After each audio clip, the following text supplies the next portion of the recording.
ओम का उच्चारण करेंगे अर्थ और भावना को बनाते हैं।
समादरणीय धार्मिक सज्जन वृंद,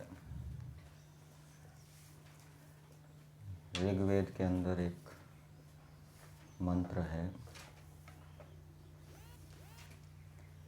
सक्तुम एव तित ऊना पुनन्तो यत्र धीरा मनसा वाचम अकृत अत्र सखायः सख्यानि जानते भद्रा एषां निहिता भद्रा एषां लक्ष्मी निहिता अधिवाची।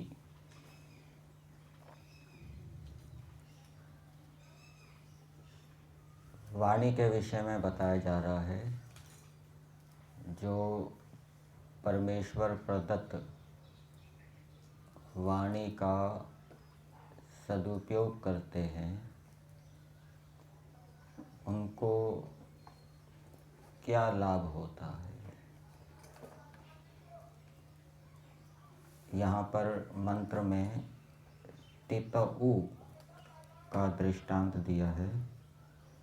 तितऊ कहते हैं चालनी को, छानने वाली होती, छननी का हो, चालनी का हो। जैसे जऊ को हम छानते हैं और जऊ के विषय में बताया जाता है वो कठिनता से छाना जाता है, क्योंकि वो भूसी सहित यदि उसका पाउडर बनाएंगे तो उसके अंदर बहुत से वो होंगे तिनके। तो जैसे सत्तू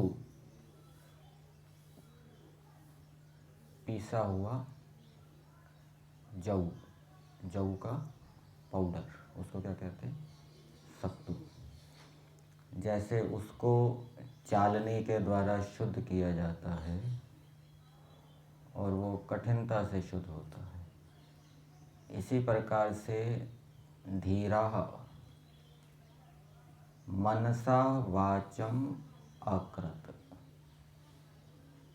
मन से, ज्ञान से, प्रज्ञान से शुद्ध करके वाणी को उत्पन्न करते हैं। व्याकरण पक्ष में वाणी के अंदर अपशब्दों का प्रयोग नहीं करते। स्वर की दृष्टि से या व्यंजन की दृष्टि से दुष्ट उच्चारण नहीं करते, शुद्ध उच्चारण करते हैं। और जब इसका हम धार्मिक विद्वान के परिप्रेक्ष्य में अर्थ करेंगे तो जो धार्मिक विद्वान होते हैं वो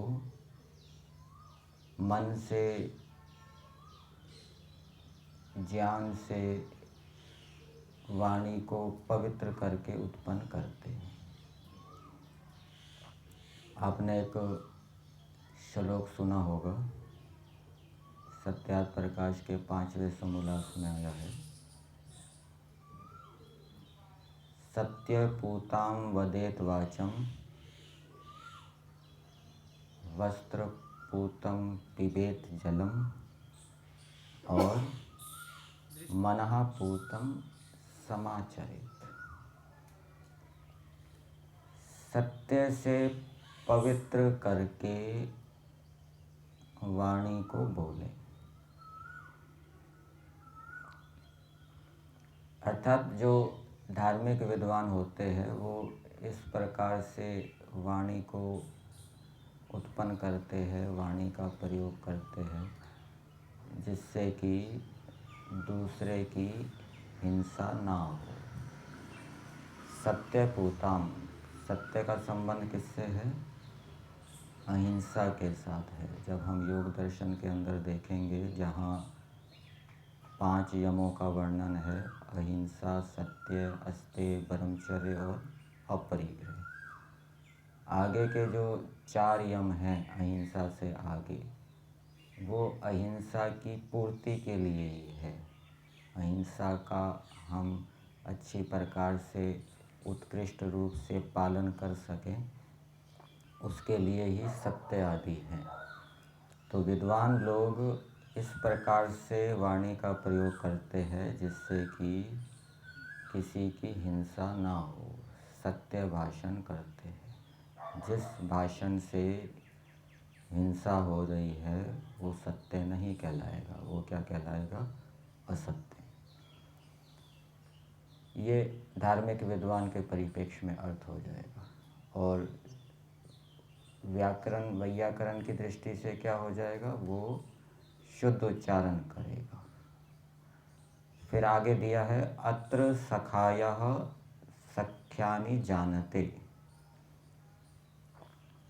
इस विषय में जो सखायः मित्र हैं वो मित्र भाव को जानते हैं। अर्थात वाणी का किस प्रकार से प्रयोग किया जाए जिससे कि सामने वाले का हित हो, अहित ना हो, वो अच्छी प्रकार से जानते हैं। सामान्य मनुष्य वाणी का इस प्रकार से प्रयोग करते हैं जिससे कि सामने वाले का अहित होता रहता है और उनको पता नहीं लगता। लेकिन विद्वान लोग विचार कर, चिंतन मनन करके ऐसी वाणी का प्रयोग करते हैं जिससे कि सामने वाले का हित हो। हित मतलब उसकी बुराइयां, दोष छूटे, उसके अंदर अच्छाइयाँ आए, अच्छे गुण आए, अच्छे गुणों को धारण करने की उसको प्रेरणा मिले, बुराइयों को छोड़ने की प्रेरणा मिले। इस प्रकार से वो वाणी का प्रयोग करते हैं। और फिर आगे दिया अत्र भद्रा एषां लक्ष्मी निहिता अधिवाची। और इनकी वाणी में कल्याणकारी लक्ष्मी निहित होती है। अर्थात ऐसी वाणी का प्रयोग करते हैं। भद्रा का मतलब क्या होता है? कल्याण, जिससे कि दूसरों का भी कल्याण होता है और अपना भी कल्याण होता है। ये जो पहले मैंने श्लोक बताया था, मनःपूतं समाचरेत, मन से विचार करके वो आचरण करते हैं कि ये जो मेरा आचरण है ये धर्म से युक्त है या अधर्म से युक्त है। जो विचार नहीं करता, ऊहा नहीं करता, वो धर्म को जान भी नहीं सकता। यह तर्केण अनुसंधते सह धर्मः। धर्म को जानने के लिए विचार आवश्यक है। बिना विचार किए, बिना ऊहापोह किए, तर्क किए व्यक्ति धर्म को नहीं जा सकता। और ऊहा विचार कौन कर सकता है? जिसने शास्त्रों के ज्ञान को प्राप्त किया है, जिसने अनुभव को प्राप्त किया है और वो शास्त्रों का ज्ञान और अनुभव उसको उपस्थित है, भूला नहीं है वो। यदि शास्त्रों का ज्ञान तो प्राप्त किया है, सूत्र पढ़े हैं, श्लोक पढ़े हैं, मंत्र पढ़े हैं, लेकिन मंत्र याद नहीं है तो फिर धर्म का निर्णय ठीक प्रकार से नहीं हो पाएगा। एक प्रमाण निर्णय को बदल देता है, ठीक है।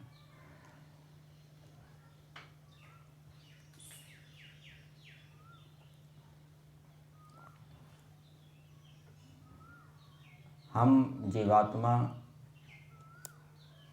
सुख चाहते हैं, दुख नहीं चाहते।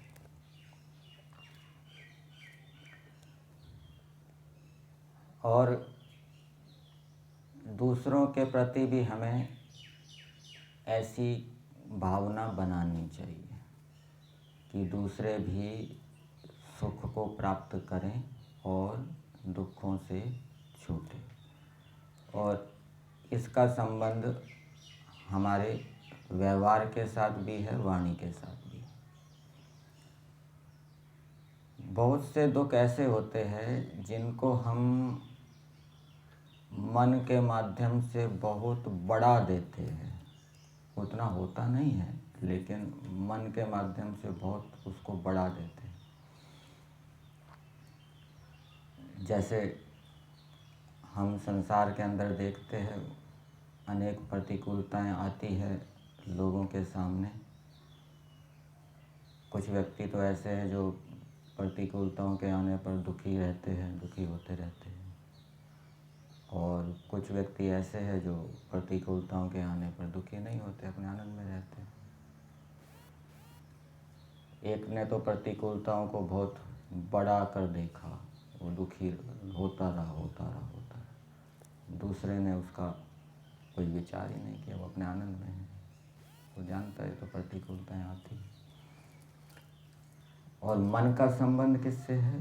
बुद्धि से।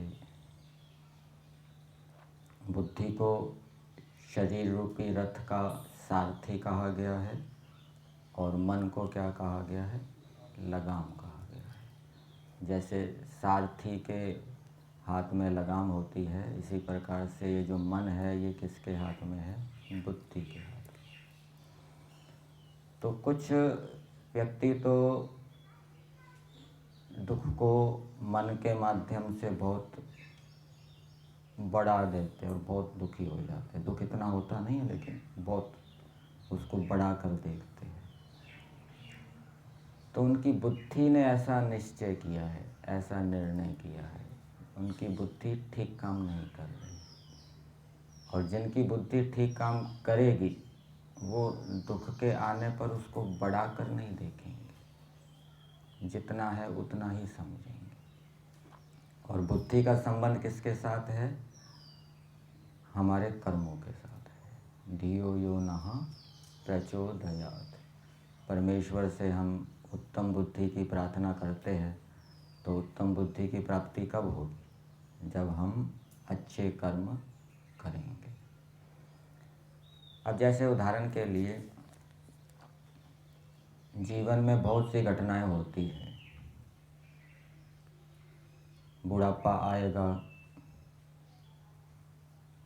देखने की शक्ति कम हो जाएगी, सुनने की शक्ति कम होगी, रोग आएंगे, चलने फिरने में कठिनाई होगी, जो हमने शास्त्रों को ज्ञान प्राप्त किया है उसको भूल जाएंगे, उसको उपस्थित नहीं कर पाएंगे, अन्याय होगा, पक्षपात होगा, धोखा होगा, लोग अपने स्वार्थ को सिद्ध करेंगे, हमारी हानि करेंगे, ठीक है ना। कोई दुर्घटना भी हो सकती है, हाथ पैर टूट सकता है।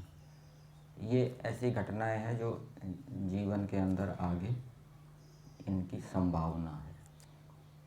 किन्हीं की अधिक संभावना है, किसी की कम संभावना है।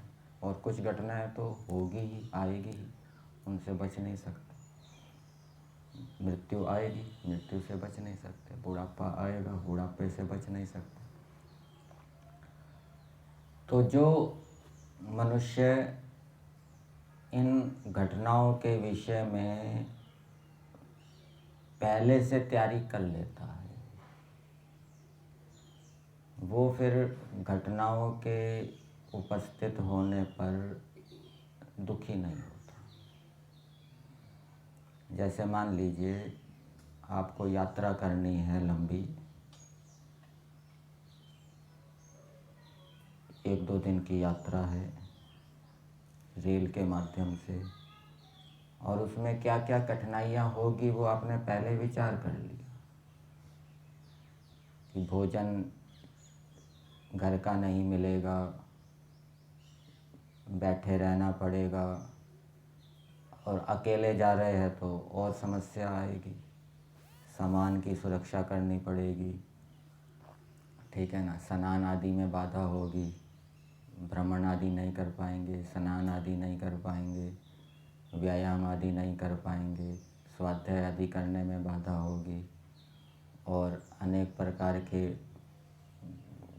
उल्टे सीधे यात्री भी आएंगे, उनके साथ भी संपर्क होगा। तो इन सभी विषयों में यदि हमने पहले से विचार कर लिया है तो उनके उपस्थित होने पर हम दुखी नहीं होंगे।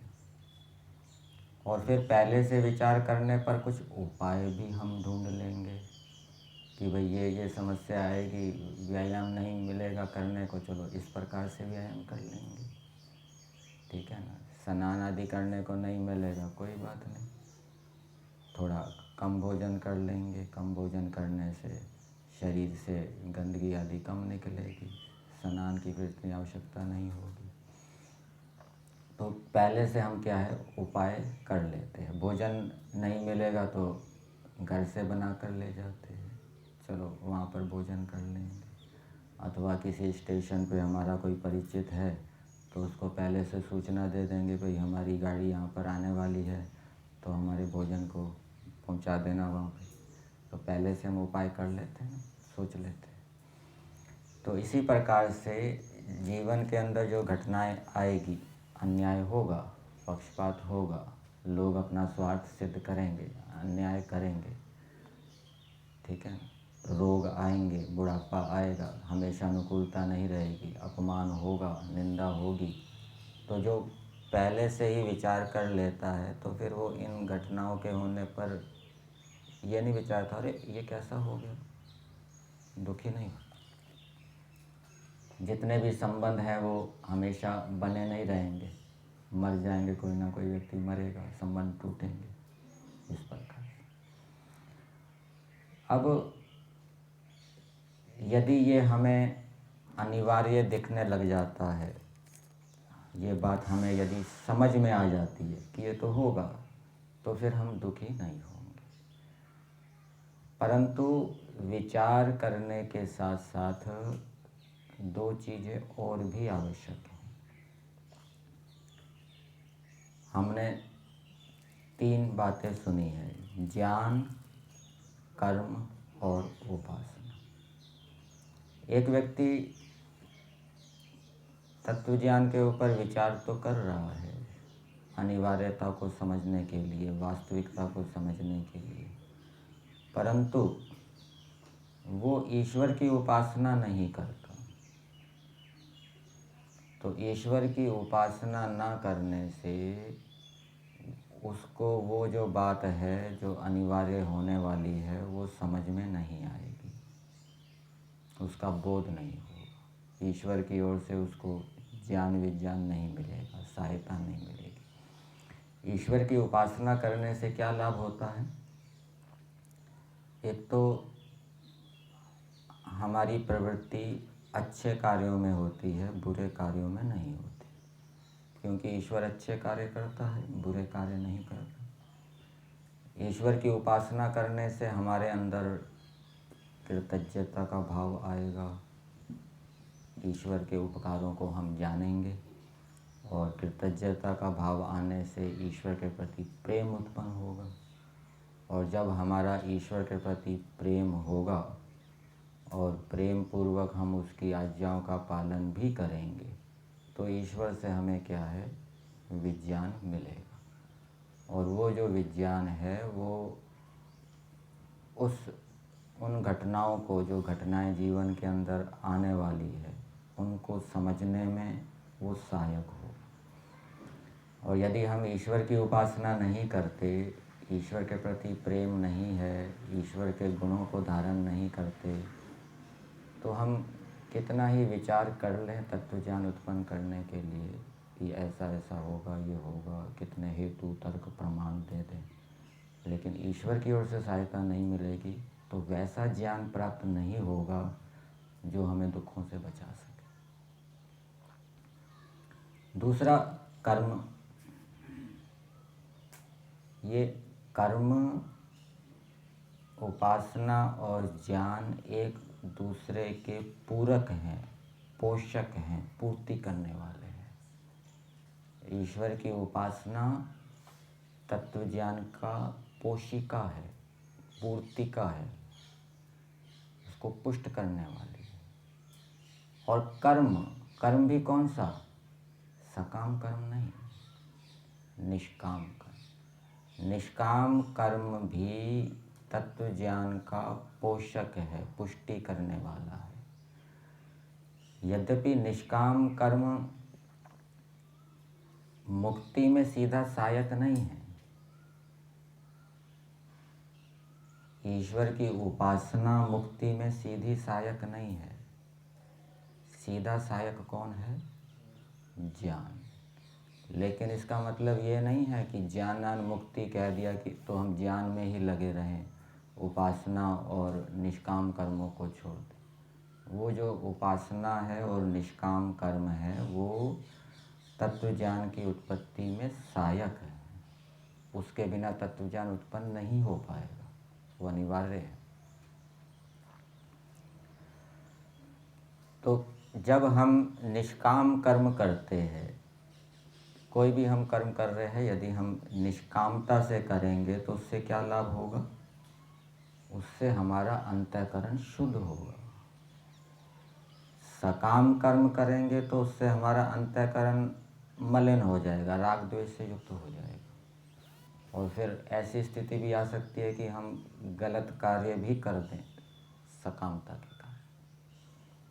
तो निष्कामता से हमारा अंतःकरण शुद्ध होता है और मुक्ति के संस्कार पड़ते हैं, ईश्वर की ओर से विशेष सहायता मिलती है और वो विशेष सहायता विज्ञान के उत्पन्न करने में, तत्व ज्ञान के उत्पन्न करने में सहायक होती है। इसलिए ये तीनों आवश्यक हैं।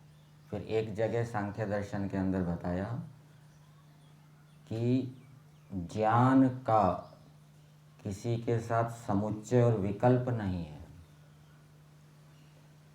मतलब कि ईश्वर दोनों देखे कि इसका कर्म कैसा है, इसका ज्ञान कैसा है, अथवा तीनों देखे ईश्वर की इसकी उपासना कैसी है, इसका कर्म कैसा है, इसका ज्ञान कैसा है, उन तीनों को देखकर फिर ईश्वर उसको मुक्ति दे, ये नहीं।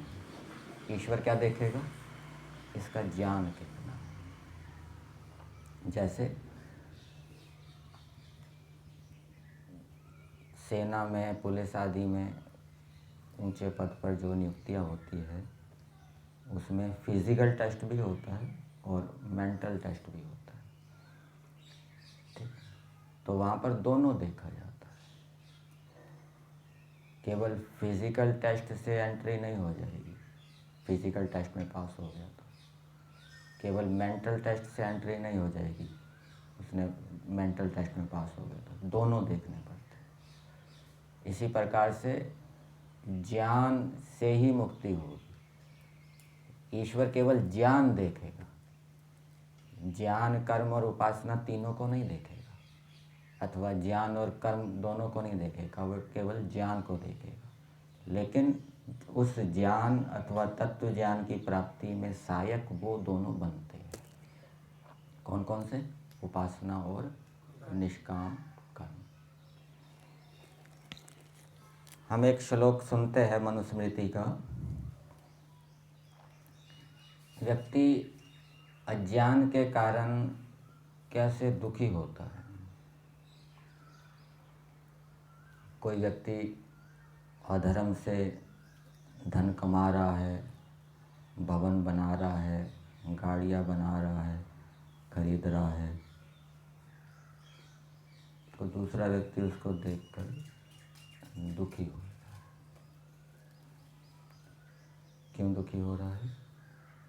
उसको ईश्वर की न्याय व्यवस्था अभी समझ में नहीं आई। और जिसको ईश्वर की न्याय व्यवस्था समझ में आएगी कि ये जो अधर्म से बढ़ रहा है, ये तो जीवन तो छोटा सा है और जीवात्मा की यात्रा तो बहुत लंबी है, ठीक है ना, जन्म जन्मांतरों तक चलने वाली है। ये इस जन्म में गड़बड़ कर रहा है, आगे के कितने हजारों लाखों जन्म हैं, उसमें पता नहीं कौन कौन सी योनियों में भोगेगा वो दुखों को। तो जब वो देखता है कि जो अधर्म से गड़बड़ी कर रहा है वो इस जन्म में तो थोड़ा बहुत सुखी हो जाएगा, चलो इस जन्म में दंड ना भी मिलेगा, लेकिन अगले जन्मों में वो बच नहीं सकता।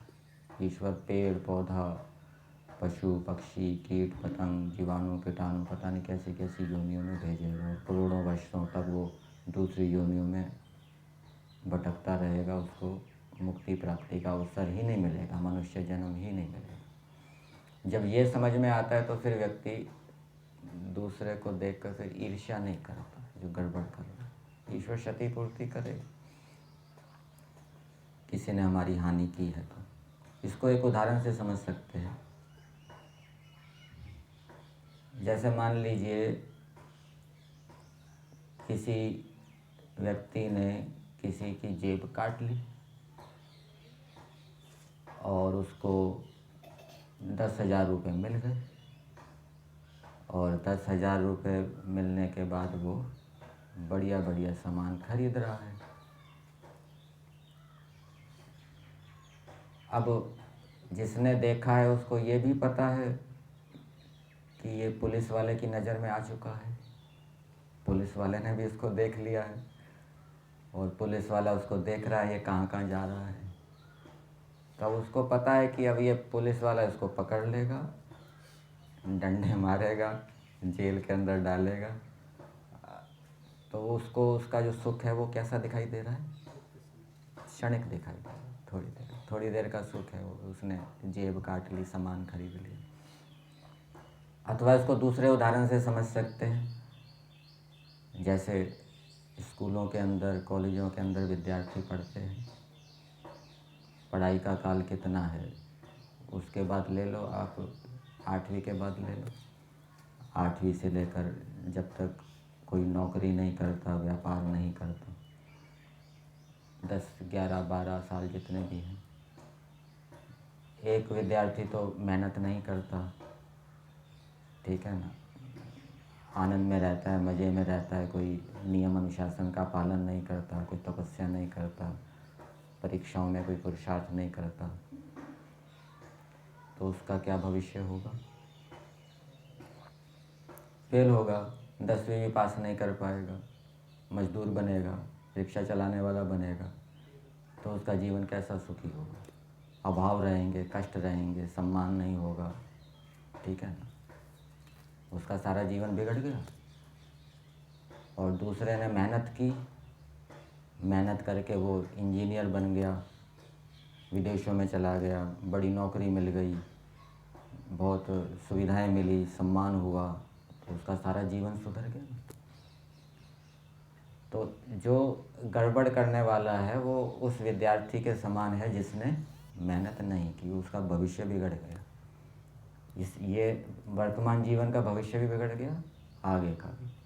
तो इस प्रकार से जो गड़बड़ी करता है उसका वर्तमान भविष्य भी बिगड़ जाता है और आगे का भी होता है। तो इस प्रकार जो विचार करता है और ये ज्ञान जिसको जितनी जल्दी समझ में आएगा, या साथ साथ यदि वो ईश्वर की उपासना भी करता है और निष्काम कर्मों को भी करता है, सेवा परोपकार दान आदि निष्कामता से करता है, तो उसको जल्दी सिद्धि मिल जाएगी। वो संसार के अंदर अन्यायी दुष्ट लोगों को देखकर दुखी नहीं होगा कि ये इतने बढ़ रहे हैं, वो अपने आनंद में रहेगा, उसको दिखाई देगा अन्याय। लेकिन जो ईश्वर की उपासना नहीं करेगा, निष्काम कर्मों को नहीं करेगा, उसको ऐसी सिद्धि मिलेगी नहीं, ठीक है ना, वो फिर दुखी रहेगा। इसलिए तीनों को लेकर चलना चाहिए। शुद्ध ज्ञान, शुद्ध कर्म और शुद्ध उपासना। अलग अलग स्तर के व्यक्ति होते हैं। कुछ व्यक्ति ऐसे होते हैं कि वो गलत कार्य करते हैं लेकिन उनको कोई दुख नहीं होता, कष्ट नहीं होता, वो गड़बड़ी करते रहते हैं, आनंद में रहते हैं। ऐसे व्यक्तियों का सुधार नहीं हो सकता। कुछ व्यक्ति ऐसे होते हैं,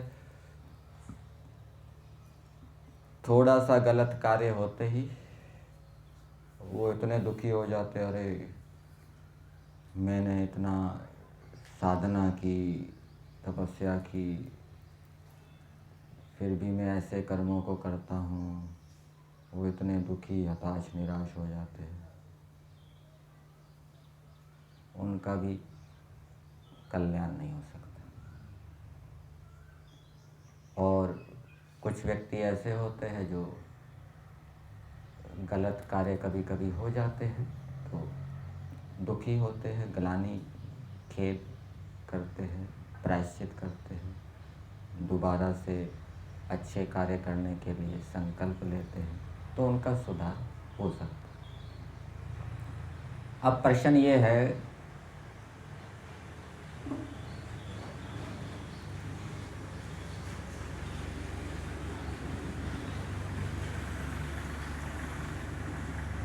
एक को तो गलत कार्य किए जाने पर खेद हो रहा है और दूसरे व्यक्ति को गलत कार्य किए जाने पर खेद नहीं हो रहा। इसमें कारण क्या है?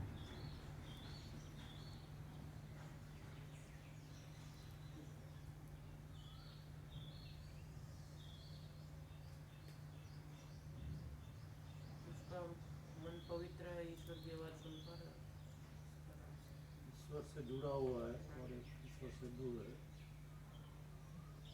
एक में सुधरने की इच्छा है, जिसमें सुधरने की इच्छा होगी ना, उसको गलत कार्य किए जाने पर खेद होगा। और जिसके अंदर सुधरने की इच्छा नहीं होगी, उसमें फिर गलत कार्य के किए जाने पर खेद नहीं होगा। सुधरने की इच्छा किसमें उत्पन्न होगी? ज्ञान के बिना कैसे, ज्ञान से होगी।